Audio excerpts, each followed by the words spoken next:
Ja, hallo, liebe Katan-Freunde. Ich bin Caro und arbeite im Katan-Team beim Kosmos Verlag.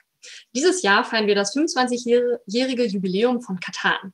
Und aus diesem Anlass habe ich zwei besondere Gäste eingeladen, und zwar den Spieleentwickler Klaus Teuber und seinen Sohn Benjamin Teuber, der auch Spieleentwickler ist und international im Marketing tätig ist. Ja, ich schalte die beiden jetzt mal rein. Ja, hallo Klaus und hallo Benny. Hallo Caro. Hallo Caro. Schön, dass ihr da seid. Ich freue mich sehr, jetzt heute ein Interview mit euch zu führen. Und ich habe vor, ja ein bisschen mit euch über die Geschichte von Katan zu plaudern und auch einen Blick in die Zukunft zu werfen und euch vielleicht das ein oder andere Private zu entlocken. Ja, Klaus, du hast ja dieses Jahr zum Jubiläum ein Buch rausgebracht. Das heißt, Ein Weg nach Katan. Ich zeige das hier einmal. Und in dem Buch beschreibst du, dass dein Weg eigentlich wie eine Reise ist, die aus einem riesengroßen Puzzle besteht, dass sich alles aus den Puzzleteilen zusammensetzt. Und was würdest du sagen, waren so die wichtigsten Puzzleteile, die auf jeden Fall zu einem Erfolg geführt haben? Ja, also es gibt viele, kleinere und größere, aber die größten Puzzleteile waren sicher Rainer Müller, der ja die Redaktion für das Spiel gemacht hat und auch mein allererstes Spiel redaktionell betreut hat, Barbarossa und sicher TM, ja, und meine Familie, ne? Also mit Benny, meiner Frau, ne? Damals vor 25, 30 Jahren meine allerersten Entwürfe von Spielen geprobt haben und getestet haben. Und das waren schon sehr, sehr große Teile.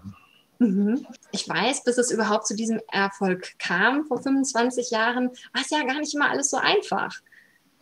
Ich habe gehört, dass du zum Beispiel Anfragen an große Verlage auch gestellt hast, von denen du dann aber leider eine Absage bekommen hast, weil die zum Beispiel andere Geschichten in ihren Spielen sehen wollten. Wie bist du dann damit umgegangen und was hat dich dazu bewegt, einfach dabei zu bleiben? Naja, ich war überzeugt von dem Spiel wie auch eigentlich von jedem meiner Spiele. Ich meine, man macht ja ein Spiel aus Überzeugung, aus Leidenschaft. Und als einige zu mir gesagt hatten, ja, was sollen wir da mit diesem kleinen Häuschen anfangen und mit diesen langweiligen Dingen da, ne? Das sind zwei Häuser aus meinem Prototyp. Übrigens Benny gebastelt hat. Damals hat er sich mit 9 sein Taschengeld ein bisschen aufgebessert. Ja. Und da war der Vorschlag, ja, da müssen Hotels vielleicht, riesige Hochhäuser und so weiter, wo man die Kamera draufhalten kann. Ne? Das war so der Tenor damals. Und da habe ich ein kleines Häuschen wieder mit eingepackt und hab mir gedacht, das ist ja eigentlich das Besondere, ne? Dass man Fantasie haben kann und sich reinversetzen kann in die eine oder andere Richtung, je nachdem, was man sich gerne vorstellt darunter. Ja, und wo bin ich da eigentlich jetzt nicht zu traurig aus den Treffen gegangen. Okay. Und du hast ja jetzt gerade den Prototyp gezeigt und in deinem Buch kann man ja auch sehen, wie andere Prototypenteile noch von dem Spiel aussehen. Hier sieht man, Benny, deine gebastelten oder gesägten Siedlungen, aber eben auch die Spielfelder, die du, Klaus, dann ja wahrscheinlich selbst gemalt hast. Und da habe ich hier mal was vorbereitet. Die hast du auch sogar mitgebracht. Dann sieht man. Das ist Ackerland, ne? Ich meine, man sieht es, oder? Ich meine, da wächst noch kein Pflänzlein, aber und das sind kleine Gräschen für die Schafe. Ja, und dann halt der Wald und aha, ja, toll, dass du das auch in groß mitgebracht hast. Dankeschön. Ja, und das ist halt ein Schäfchen, wie ich mir das vorgestellt habe. Sinnigerweise hier noch die Zahl 1. Das heißt, in der frühen Phase gab es tatsächlich auch mal eine 3, damit man besser austauschen und wechseln konnte. War aber nachher nicht mehr möglich. Als der Räuber kam, ging das nicht mehr. Man konnte ja keine 3 ziehen, das ging ja nicht. Ne? Gab es denn dann auch irgendwann mal ein schwarzes Schaf bei dir in den Karten? Nein. Okay, der Benny hätte mir das irgendwie, um einen Streich zu spielen, schwarz angemalt, aber ich habe keins entdeckt. Okay. Also Klaus, mich würde interessieren, wie du damals bei der Entwicklung des Spiels vorgegangen bist. Du hast jetzt schon die Prototypen gezeigt, dass du irgendwas zusammen sogar mit Bennys Hilfe gebastelt hast, aber welche anderen Faktoren sind denn noch wichtig? Also es ist ja nicht so, dass man sofort das Spiel hat, wie man es haben möchte, sondern man geht so verschlungene Wege und zu seinem Ziel, was man so im Kopf hat, den Wunsch, was man gerne haben möchte in dem Spiel. Und das ist ein Entwicklungsprozess. Deswegen ist es ja auch nicht Spiele erfinden, sondern Spiele entwickeln. Ja? Der dauert mitunter halt schon mal längere Zeit. Man kann es nicht immer wieder spielen. Und bei Katan war es halt schon, sagen wir mal, ein längerer Prozess des Abspeckens auf das Kernspiel. Und ja, ich hatte dann das Glück, als Katan erfolgreich war, all diese Komponenten, die ich vorher schon hatte, Komponenten aus Städt und Ritter und aus Seefahrer, dann wieder in der Erweiterung auf den Markt bringen zu können. Ja, ihr seid ja ein Familienunternehmen und mich interessiert, was jeder von euch mitbringt, dass ihr so ein erfolgreiches und gut funktionierendes Team seid.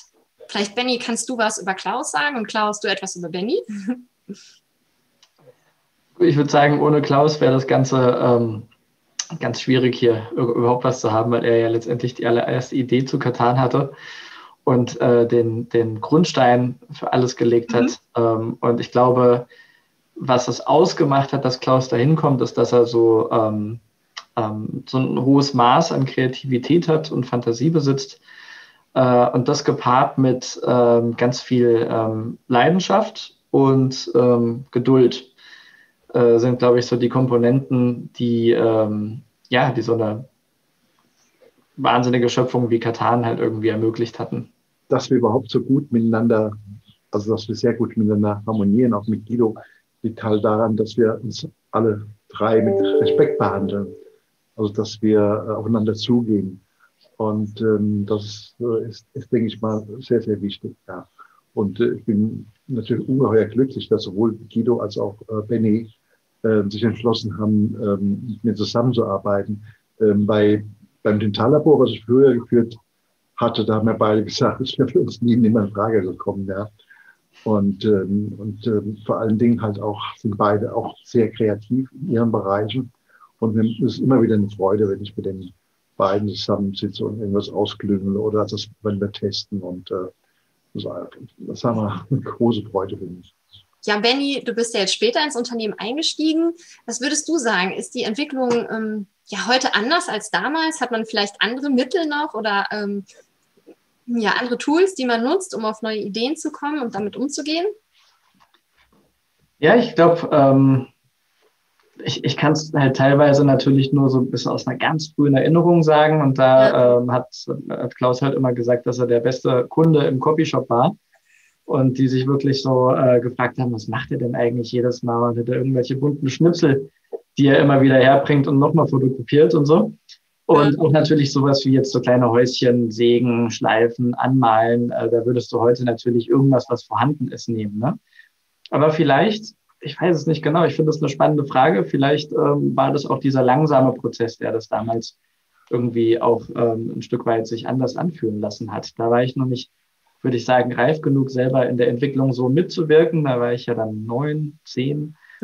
Aber vielleicht hat da die Fantasie noch ein bisschen länger auch gewirkt. Andererseits, jetzt ist natürlich sehr viel leichter, dass du jetzt nicht irgendwie 3 Stunden diesen Satz Häuser irgendwie selber machen musst, sondern dass du einfach sagen kannst, okay, dann habe ich mehr Zeit zum Testen.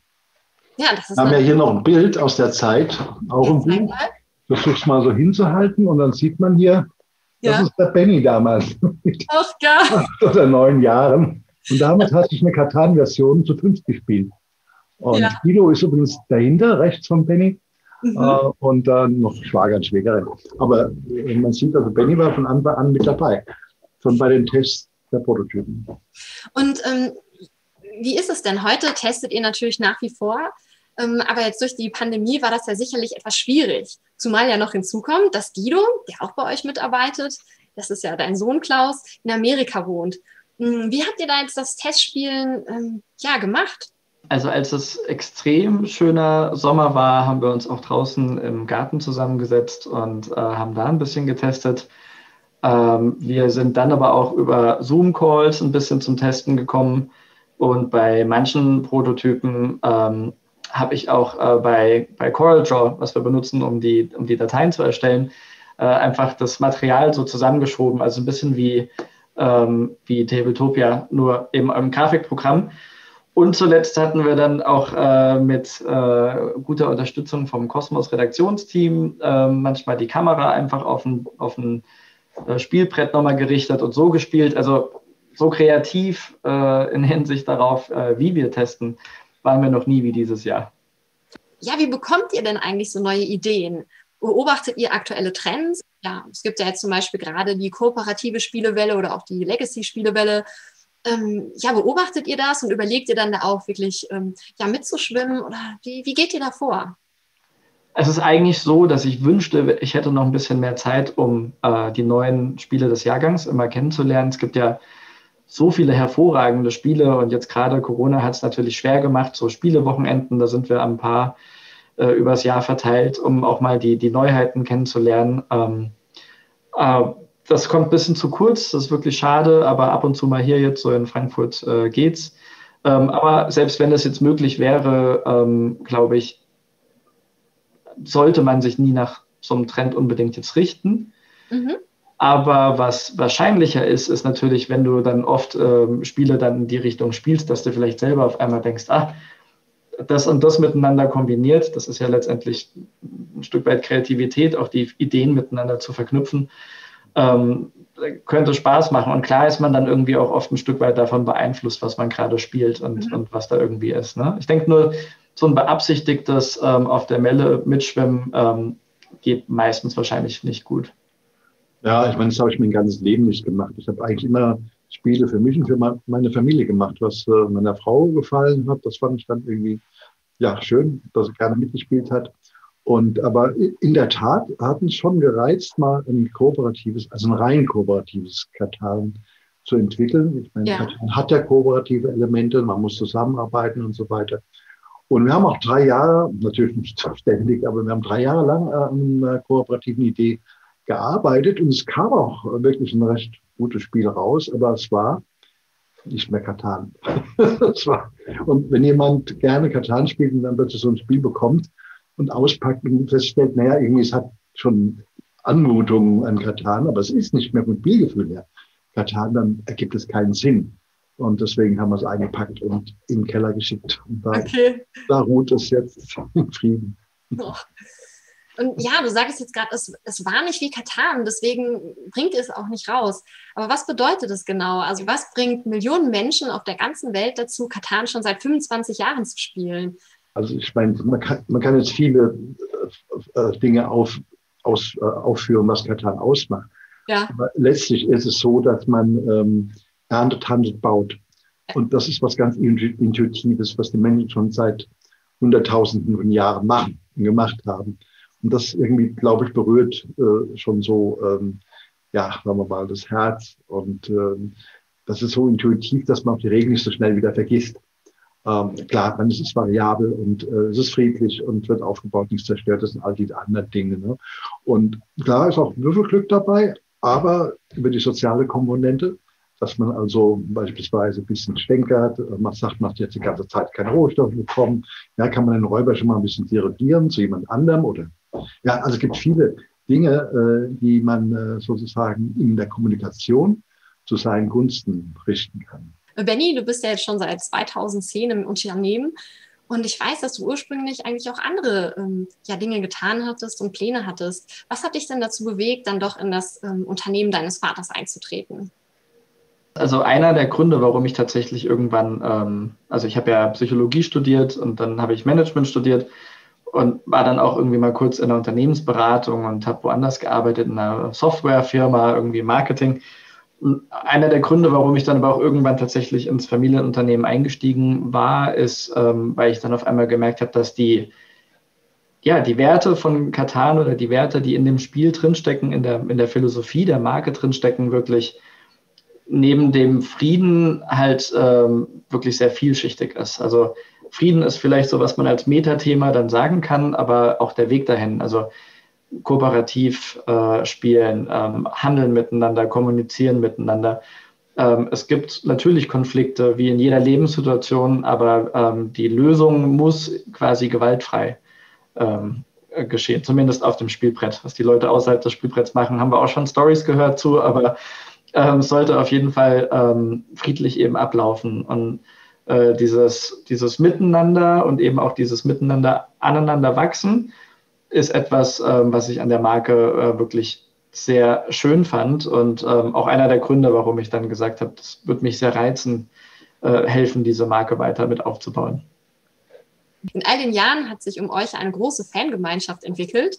Und ja, ich würde gerne wissen, fällt euch gerade irgendetwas ein, eine schöne Geschichte zu einem Fan, die ihr erlebt habt, die ihr erlebt habt, dass ihr vielleicht einen Brief bekommen habt oder irgendetwas Gebasteltes? Letztes Jahr gerade habe ich ein Bild geschenkt bekommen von einem rumänischen Fan.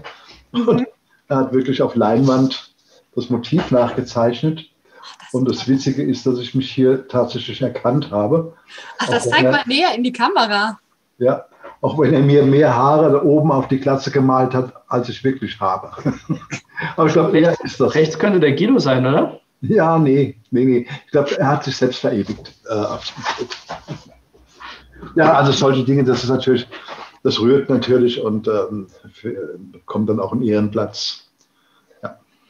Ich glaube, was auch also eine häufige Anfrage ist, dass du ja Karten unterschreiben sollst für Frischvermählte, quasi mit so einer Art Alles Gute zur Hochzeit und so. Das ist auch schön. Aha. Und nur einmal haben wir eine Nachricht bekommen, die war ziemlich wütend. Da haben sich welche beschwert, dass der Räuber zur Scheidung geführt hat in ihrer Ehe. Da haben wir dann gesagt, das ist natürlich tragisch, aber wahrscheinlich war das eher ein Symptom und nicht die Ursache. Aber ansonsten merkt man, wenn man diesen Schnitt ein bisschen sich von der größeren Perspektive anschaut, dass die meisten Menschen doch sehr positive Erfahrungen dann mit dem Spiel haben beim Spielen. Sehr schön. Und was würdet ihr sagen, also ja, du sprichst ja gerade von positiven Erfahrungen, was war so euer schönster Katan-Moment in den 25 Jahren? Für mich war es ziemlich klar eigentlich das Big Game, was wir in Essen 2015 veranstaltet haben. Das war, wo wir 1040 Leute an lange Bierbänke in der Halle 4, glaube ich, in Essen versammeln konnten und das dann wirklich irgendwie alles geklappt hat. Also wir hatten das nach 1, 2 Weinen hatten wir uns das beim Abendessen überlegt, dass das doch toll wäre, mehr als 1000 Menschen auf der Messe Essen zu versammeln. Und als man dann da oben stand und diese Laola-Welle dann geklappt hatte und man wusste auch irgendwie, klappt das jetzt? Und alle haben da so eine Freude und dann auch bei dem Spielen zu sehen, dass es wirklich, ich sage jetzt einfach mal, den meisten wahrscheinlich nicht ums Gewinnen ging, sondern dass einfach eine wahnsinnig ausgelassene Stimmung herrschte und jeder einfach nur fürs Spielen und fürs gemeinsam zusammen dort zu sitzen gekommen ist, war mein absolutes Top-Erlebnis in der Katan-Zeit. Ja, also meins auch, aber auch die Weltmeisterschaft in Köln, als wirklich eine ganz ausgelassene Stimmung herrschte und die, sagen wir mal, Israelis gespielt haben mit arabischen Leuten und es gab überhaupt keine Probleme. Und es war wirklich so nett alles. Ich habe gedacht, okay, also wenn das da funktioniert, ja, ich meine, warum dann nicht auch in der großen Politik? Ne? Vielleicht sollten sich die einen oder anderen mal an den Tisch setzen, verantwortlich im Spielen. Vielleicht kommen sie sich dann näher. Ne? Aber zumindest bei der Weltmeisterschaft hat es geklappt. Katan wurde bisher in über 42 Sprachen übersetzt. Könnt ihr mir eine außergewöhnliche oder ganz besondere Edition nennen oder vielleicht sogar zeigen? Ja, wir haben in Japan tatsächlich eine Manga-Version. Die ist aber schon ein bisschen älter. Ich glaube, das war 2005. Und das ist eine besondere Version auch, weil es ein kleineres Spielfeld hat. Also man sieht hier hinten nochmal einen Aufbau. Also dieses Spielfeld ist wesentlich kleiner, passt auch auf einen kleinen Tisch, weil der Hersteller dort meinte, die Japaner haben kleine Tische. Ja. Da brauchen wir ein kleines Spiel, um zu spielen. Ne? Und ich meine, dann haben wir noch eine russische Version. Das war die erste, ich glaube im Jahr 2000, die rauskam. Und da ist witzig daran, dass wohl der Hersteller irgendwelche Figuren von einem anderen Spiel noch übrig hatte. Das sieht man hier, das soll eine Stadt sein. Ja. Das war die Siedlung, also okay. So ein Grenzstein. Und das war dann die Straße, also so eine Siedlung ohne Zacken. Ja. Und ja, gut, ich meine, das war halt irgendwie in Russland, behilft man sich ja oft selbst. Und das sind also die schrägsten Spielsteine, die mir jemals untergekommen sind für Katan. Ja, Klaus, du hast gerade von den besonderen Spielfiguren gesprochen. Und ich weiß, es gab ja auch mal ganz besondere Landschaftsfelder. Die hast du sogar selbst gestaltet. Kannst du mir vielleicht dazu etwas erzählen? Ja, das ist die 3D-Version von Catan, die im Jahr 2005 erschien. Und ich bin ja Zahntechnikermeister und als ich 98 aufhörte im Labor und überfiel mich die Sehnsucht, wieder ein bisschen zu modellieren. Und da hatte ich im Prinzip dann angefangen, Landschaften in Wachs zu modellieren. Also hier sieht man den Wald. Ja. Und das ist alles grünes Wachs, mit dem man auch Kronen beispielsweise modelliert. Und rosa Wachs, mit dem modelliert man Prothesen. Ja. Ja. Das ist das Gebirge, die grünen Bäumchen, die sind dann halt hier schon grün. Das Ganze wurde dann später gegossen und hergestellt. Und hier, das ist ein von mir bemaltes Teil. Und das ist so für mich eigentlich so die ganz besondere Ausgabe von Catan, weil man wirklich auf dreidimensionalen Landschaften spielt. Und das sieht schon dann, wenn man spielt, sehr schön aus. Und Benni, was ist für dich eine besondere Edition, die in den 25 Jahren herausgekommen ist? Meine mir besonders am Herzen liegende Version ist Crop Trust. Hier haben wir es als Prototyp, eine alte Schachtel hier benutzt. Und aus der Version wurde dann später diese hier. Vielleicht kennst du der eine oder der andere. Und die liegt mir deswegen am Herzen, weil wir dann auch die Crop Trust Foundation oben in Spitzbergen besucht haben. Und dort liegen Millionen von Samen, von Reis, von Getreide, von Quinoa, einfach in Permafrost. Und diese Samen können wieder zur Regeneration führen, wenn beispielsweise irgendwo eine Katastrophe stattfand oder vielleicht durch Krieg manche Sachen zerstört wurden. Und so wird eben ein Stück weit die Vielfalt bewahrt. Und wir fanden die Geschichte schön und haben uns deswegen mit den Machern des Crop Trust zusammengetan und dieses Szenario gemacht, wo dann eben diese Samen auf die Getreidefelder von Catan ausgesät werden. Und man kann ernten, aber eben nicht so viel, dass sämtliche Samen aufgebraucht werden, sondern man muss immer wieder schauen, dass auch nachgepflanzt wird. Und wir finden es sehr wichtig, dass man in den Spielen eben nicht mit einem erhobenen Zeigefinger kommt und sagt, das ist richtig, das ist falsch. Aber man merkt eben durchs Spielen, und Spielen ist ja oft eine Simulation der Wirklichkeit, dass man eben schauen muss, dass gewisse Sachen auch wirklich nachhaltig angegangen werden müssen. Und deswegen mag ich dieses Spiel besonders gerne, weil es irgendwie eine schöne Botschaft darstellt, die spielerisch gut klappt umzusetzen. Ja, du hast uns ja jetzt gerade eine Erweiterung gezeigt und es gibt natürlich noch viel mehr, die über die Jahre entwickelt wurden. Nicht nur Erweiterungen, sondern auch Ergänzungen, Szenarien und Legenden, jede Menge. Und wenn man sich diese ganzen Spiele mal anschaut, fällt auf jeden Fall auf, dass es immer wieder die Sonne gibt als Merkmal. Klaus, wie bist du damals darauf gekommen, die Sonne als Symbol auszuwählen? Ich wünschte, ich könnte mich mit dieser Feder schmücken, aber das war nicht ich. Also nein. Also, ich meine, von mir damals stammte zwar der Name Catan, und ich habe gehört, der heißt in der Sprache von einem exotischen Volk irgendwo Land der Sonne. Das habe ich mir sagen lassen. Und es war Rainer Müller, der Redakteur, der fuhr an einem Plakat vorbei, und das hat damals Miss Saigon, das Musical, gezeigt. Und da gab es so eine rote Sonne, also so eine gelbe Sonne, mit einem Helikopter davor. Und der war in schwarz, also nur Schatten und Lichtspiel. Und da fiel ihm plötzlich ein, es wäre wunderschön für ein Cover in dieser Anmutung für die Siedler von Catan. Klaus, was ist denn eigentlich dein Lieblings-Catan-Spiel, das du in den 25 Jahren rausgebracht hast? Und warum vor allen Dingen? Ja, also am liebsten spiele ich tatsächlich eine Kombination. Ja. Da steht ein Ritter, Seefahrer und Basisspiel. Habe ich auch unzählige Partien, damals noch in der Catan Online-Welt, also auf der elektronischen Plattform gespielt. Ja. Das ist für mich so, sagen wir mal, auch die Endentwicklung erstmal von Catan gewesen. Und aber ich liebe auch Inka sehr, also was Benni und ich zusammen gemacht haben, ne? Aufstieg der Inka, Catan. Sehr schön, dass wir Abwechslung haben. Ne? Aber so für mich ist so der Schritt und Ritter eigentlich so der Gipfel gewesen. Eine Entwicklung, die sehr viel Spaß gemacht hat, weil man musste dazu sagen, nachdem wir mit der Prototypentwicklung fertig sind und das Spiel ist auf dem Markt, spielen wir es eigentlich immer noch einmal natürlich, um es mit dem fertigen Material zu spielen. Aber leider fehlt uns immer so ein bisschen die Zeit, die Spiele dann wirklich häufig nochmal zu spielen, weil wir immer neue Sachen entwickeln.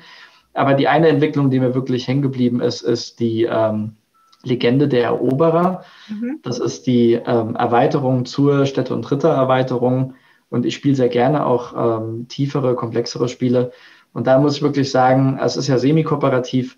Wir saßen dann 3 Stunden beim letzten der Szenarien und da die Köpfe haben irgendwie gequalmt und so. Und dann habe ich gedacht, irgendwie schön auch mal so ein tiefes, komplexes Spiel gemacht zu haben. Und irgendwie macht es auch Spaß, dieses Rätsel zu knacken und die kooperativen Elemente zu erfüllen und trotzdem noch irgendwie zu gewinnen. Also würde ich sagen, ist so ein bisschen was momentan so mein Favorit ist.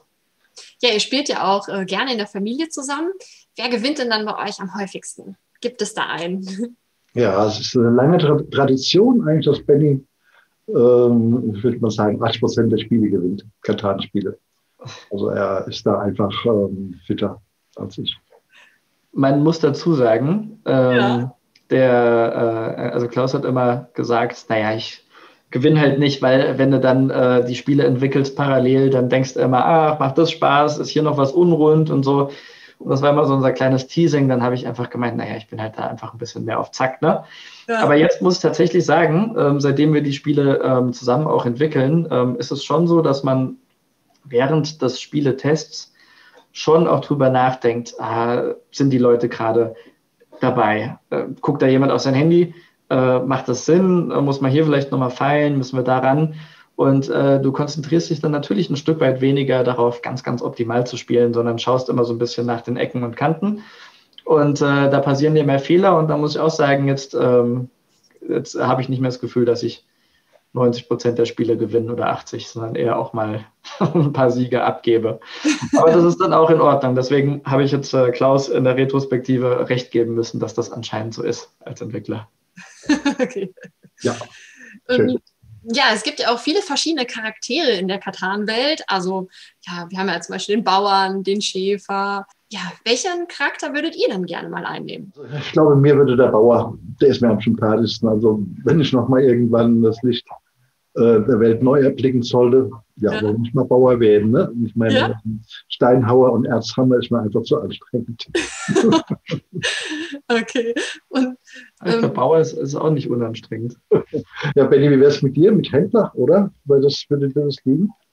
Händler, das ist eigentlich eine gute Idee. Ich dachte gerade tatsächlich an Sternfahrer, jetzt weil ich hier auch selber das sehe. Das wäre auch eine Möglichkeit. Ob ich mich das trauen würde, weiß ich natürlich nicht, aber wahrscheinlich wäre es dann sonst der Händler. Okay, warum? Handeln und auch nach der 3. Ablehnung doch nochmal das 4. Angebot zu starten und dann doch vielleicht jemanden zum Einsteigen zu bewegen, ist auf jeden Fall etwas, was mir in Catan Spaß macht und ich auch sonst im Leben immer gerne schon getan habe. Insofern, glaube ich, kam auch Klaus deswegen auf die Idee gerade. Okay, dann passt das ja gut. Ja. Und was würdet ihr als erstes tun, wenn ihr eine unbewohnte Insel entdeckt?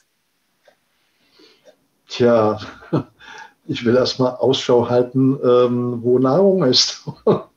Mal gucken, wie ich da am besten überleben kann. Ne? Ich meine, diese Inselwitze mit diesem kleinen Eiland, wo eine Palme drauf steht, ich meine, da brauchst du gar nicht zu gucken. Aber du meinst wahrscheinlich jetzt schon ein bisschen was Größeres.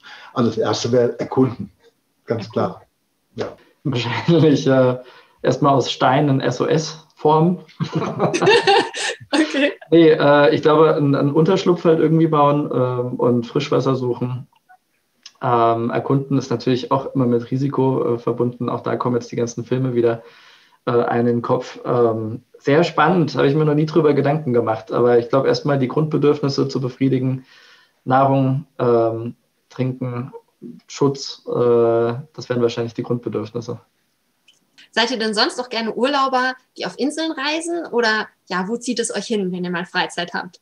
Besonders schön fand ich die Azoren. Also da war ich einmal und wollte eigentlich jetzt im Frühjahr nächsten Jahres wieder hin, weil für mich die Azoren auch eigentlich das Gebiet sind, wo Catan angesiedelt ist. Also man muss sich vorstellen, Azoren Kreis um die Azoren ziehen und dann hat man ungefähr diese große Insel, die Katan sein könnte. Ne? Ich meine, warum soll ich die atlantische Bergrücken nicht ein bisschen höher erhoben haben? Ne? Ja. Deswegen ist es für mich faszinierend und leider wegen Corona wird es im Frühjahr nicht klappen. Ich muss sagen, ja, irgendwie Inseln haben auf mich einen gewissen Reiz, also einen speziellen Reiz. Hat überhaupt gar nichts mit Katan zu tun, zumindest nicht, dass ich das jetzt bewusst so sagen könnte. Aber ich mag Inseln. Ich habe auch gerade überlegt, was das ist. Vielleicht einfach, dass es so ein Stück weit, dass man wirklich schafft, einmal rumzukommen oder dass man, wenn man sich einen Roller zum Beispiel mietet, dass man die so schön erkunden kann, dass man auf einen Gipfel klettern kann, um von dort irgendwie alles zu überblicken. Also ja, ich bin gerne auf Inseln. Okay. Ja, Klaus, du hast ja nicht nur Katan entwickelt, sondern auch viele andere Spiele. Und 1988 hast du dein erstes Spiel entwickelt, das hieß Barbarossa und die Rätselmeister. Mhm. Und ich würde sehr gerne mit euch jetzt das verbinden, nämlich dein erstes Spiel, das du entwickelt hast und das bekannteste Spiel, was du entwickelt hast. Und deswegen würde ich euch jetzt gerne zu einer Knetrunde einladen. Das ist ja ein wichtiges Element in Barbarossa. Mhm. Und ich hoffe, ihr habt auch alle Knet dabei. Ich habe euch ja vorher gefragt. Ja, Barbarossa ist ja der Vorläufer von Knesel, was ja auch bei Kosmos erschienen ist. Ja, genau. Und da gibt es auch richtig schöne Knete, die lange hält. Und da habe ich mal was gemacht hier. Und ich meine, das ist vielleicht... Ah, du zeigst es schon. Also beispielsweise ist es was Lebendiges, ist es was Totes, kann man es essen und so weiter und so fort. Hast du eine Ahnung? Ja, natürlich habe ich eine Ahnung. Also, ist es etwas Lebendiges? Ja. Okay. Drei Leute, die rauben. Ja. Die Räuber. Okay. Benni, möchtest du vielleicht auch noch eine Frage stellen oder haben wir die Lösung schon gefunden? Ich glaube, ihr habt die Lösung schon gefunden. Okay. Okay, ich bin auch mal dran und knete. Ich knete ja gerade ganz fleißig, deswegen. Ah, du knetest ganz fleißig schon. Ja, bei dem Spiel ist es so, dass man nicht zu genau zeigen soll, was man macht. Mal schauen, ob ihr mein katanisches Element erkennen könnt. Soll ja ein Rätsel sein, ne? Ja. Also das ist entweder ein Entchen oder ein Schaf. Moment, solche Fragen darfst du nicht stellen. Das ist doch nicht die Spielregel. Aber ich meine, klar, es ist ein Tier, ne, oder? Ja, das ist richtig. Ja. Ist auf der Weide. Ist das ein Tier, was Mäh macht? Ja, das ist doch so leicht. Das Schaf, ne? Ich meine, wir wissen ja, dass was Katanisches ist. Sonst wäre es echt, glaube ich, ein gutes Rätsel gewesen. Ja. Okay. Aber schaut mal, wie der Benni das macht. Vielleicht hat der jetzt noch ein herausforderndes Rätsel für uns. Ja, jetzt gucken wir mal hier. Aber ich glaube, es ist auch nicht so schwer. Nee. Aber das hast du richtig schön gemacht. Ne? Das ist jetzt hier gerade live entstanden. Okay, liegt das mitten im Ozean? Nein. Nein. Oh, ist doch schwer. Dann ist es keine Insel. Nein, es ist keine Insel. Dann frage ich dich, ob es irgendwo in sehr trockenem Land liegt. Das wiederum ja. Tja, dann ist es eine Wüste. Das ist eine Wüste. Aber das ist ein Beispiel, dass es zu einfach ist. Ne? Also das fand ich jetzt tatsächlich schwer. In meiner Wüste gibt es nämlich gar nichts, was wächst. Also bei der ganz alten, bei der allerersten Katan-Version ist da, glaube ich, eine Palme und so ein kleines Wasserloch. Ja, sehr schön. Danke, dass ihr mitgemacht habt bei dieser schnellen, katanischen Barbarossa-Runde. Und könnt ihr denn vielleicht schon verraten, an was ihr gerade arbeitet? Was wir halt auch machen, ist Sternfahrer. 5 und 6 kommt jetzt dieses Jahr raus. Ja. Und wir haben gerade in den Tests Szenarien nochmal. Ob das dann eine kleine Kampagnenbox gibt, wissen wir noch nicht. Dann, wer das gerne hätte von uns, soll uns die Daumen drücken, dass es klappt. Dass es auch Spaß machen, ja, das ist das Wichtigste. Nicht katanisch, Benni, da kannst du ja vielleicht was sagen. Ja, wir haben auch noch 2 andere Ideen, an denen wir gerade arbeiten. Das eine ist tatsächlich unsere allererste Idee, die wir jemals irgendwie als eine Spieleentwicklung auf dem Tisch hatten. Die haben wir immer geliebt, familienintern. Und dann kam der erste Test beim Redakteur und dann hat er gemeint, ja, das ist ganz nett. Und dann haben wir irgendwie gemerkt, so krass, vielleicht hat man sich da einfach ein Stück zu emotional in das Spiel verliebt, weiß man nicht.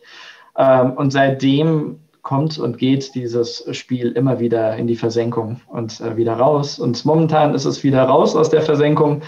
Und wir arbeiten dran, da geht es um es ist ein Rennspiel mit, ich sag mal, mit verschiedenen Häufigkeiten, wie man die Figuren bewegt, ein bisschen abstrakt jetzt zu erklären.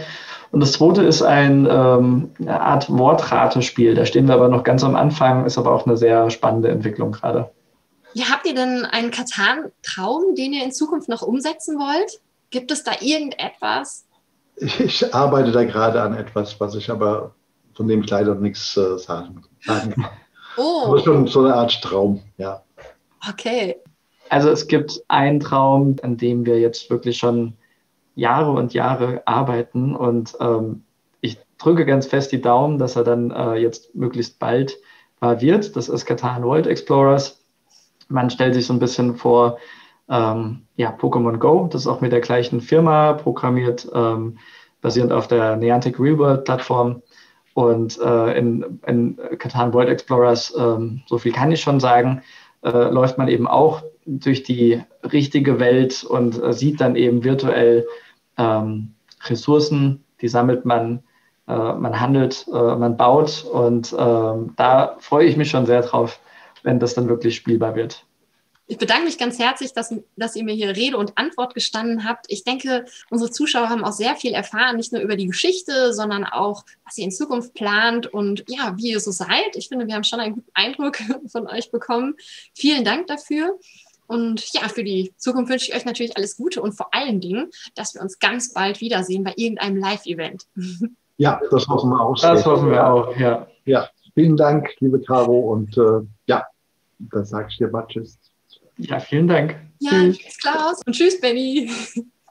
Vielen Dank auch euch, liebe Catan-Freunde, fürs Zuschauen. Wenn ihr noch mehr über Catan wissen wollt, schaut doch einfach mal auf unserer Homepage catan.de vorbei. Und hier unten findet ihr noch alle anderen interessanten Links. Die fasse ich euch da in der Info zusammen. Also macht's gut und bleibt gesund. Tschüss.